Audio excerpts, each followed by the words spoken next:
Good morning. I've been cleaning up stuff around my mom's house and I'm finding all these like printouts. This is from 2004. My aunt sent it to my mom. My mom's brother's wife sent this to my mom and I thought it was nice. It's called the Daffodil Principle. So maybe pull up a cup of coffee and listen to it. It's something positive. Several times my daughter had telephoned to say, "Mother, you must come see the daffodils before they are over." I wanted to go, but it was a 2-hour drive from Laguna to Lake Arrowhead. "I will come next Tuesday," I promised, a little reluctantly, on her third call. Next Tuesday dawned cold and rainy. Still I had promised, and so I drove there. When I finally walked into Carolyn's house and hugged and greeted my grandchildren, I said, "Forget the daffodils, Carolyn.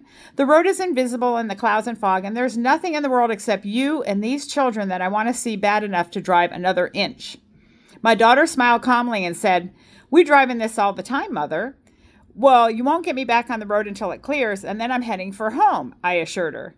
"I was hoping you'd take me over to the garage to pick up my car." "How far will we have to drive?"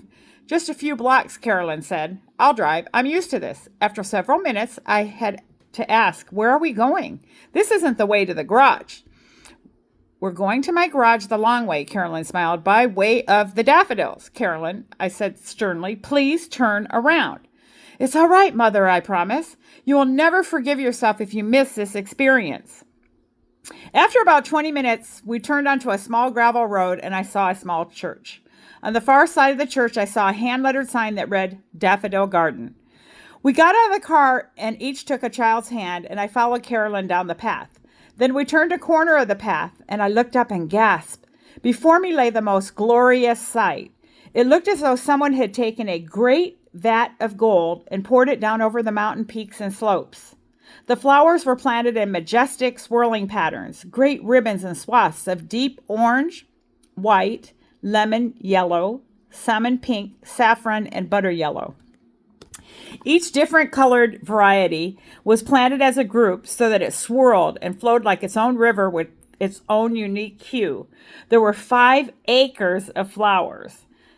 "But who has done this?" I asked Carolyn. "It's just one woman," Carolyn answered. "She lives on the property. That's her home." Carolyn pointed to a well-kept A-frame house that looked small and modest in the midst of all that glory. We walked up to the house. On the patio, we saw a poster. "Answers to the questions I know you are asking" was the headline. Now I'm flipping the page. The first answer was a simple one. 50,000 bulbs, it read. The second answer was one at a time, by one woman, 2 hands, 2 feet, and very little brain. The third answer began in 1958. There it was, the Daffodil Principle. For me, that moment was a life-changing experience. I thought of this woman whom I've never met, who more than 40 years ago had begun one bulb at a time to bring her vision of beauty and joy to an obscure mountaintop. Still, just planting one bulb at a time, year after year, had changed the world. This unknown woman had forever changed the world in which she lived. She had created something of indescribable magnificence, beauty, and inspiration. The principle her daffodil garden taught is one of the greatest principles of celebration.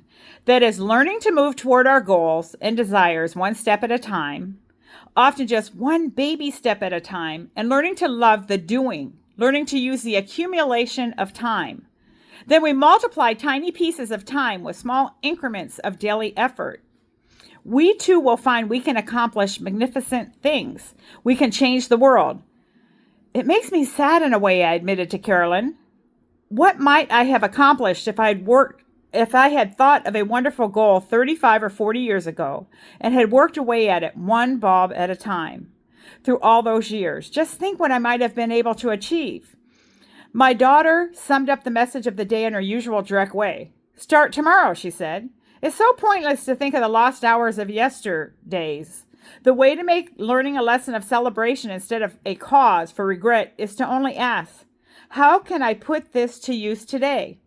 So stop waiting until your car or home is paid off, until you get a new car or home, until your new job comes along, until your kids leave the house, until you go back to school, until you finish school, until you lose 10 pounds, until you gain 10 pounds, until you get married, until you get divorced, until you have kids, until you retire, until summer, until spring, until winter, until fall, until you die.